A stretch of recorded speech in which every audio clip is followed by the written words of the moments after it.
This is my reworked position assignment on the unequal pay between men and women's national soccer in the U.S., directed towards the U.S. Soccer Federation.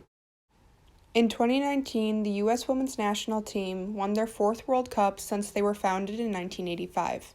Each player on the team was awarded $250,000. If the men's national team were able to accomplish the same feat, something they have yet to achieve, they would have been awarded $1.1 million. This image shows a graph depicting the unequal pool of prize money given to the men and women's team throughout the World Cup. The champion of the Men's World Cup wins nearly as much as the entire Women's League will win as a whole. The only difference between the men and women's national soccer team is the gender of the players on the field and the amount that they are being paid. They have the same year-round training schedule, play at the same level, and play the exact same sport. To deny that the incredible pay gap is anything but gender discrimination is ridiculous. The first steps that those of you could take at the U.S. Soccer Federation to prevent further inequality between the national teams would be switching both teams to the same payment contract.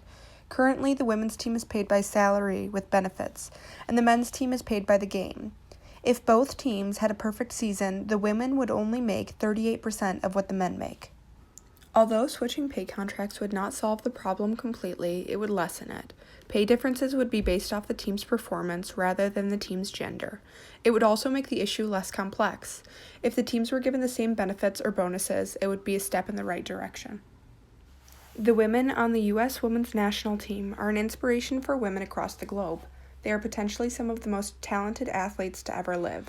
The U.S. Soccer Federation must realize that by treating athletes of this caliber with such obvious discrimination, they are sending a message to men and women all over that despite their accomplishments, women can be treated as less than men.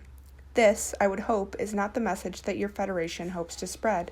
Unless steps are taken to prevent this discrimination from continuing, the U.S. Soccer Federation will continue to support hate and misogynistic beliefs.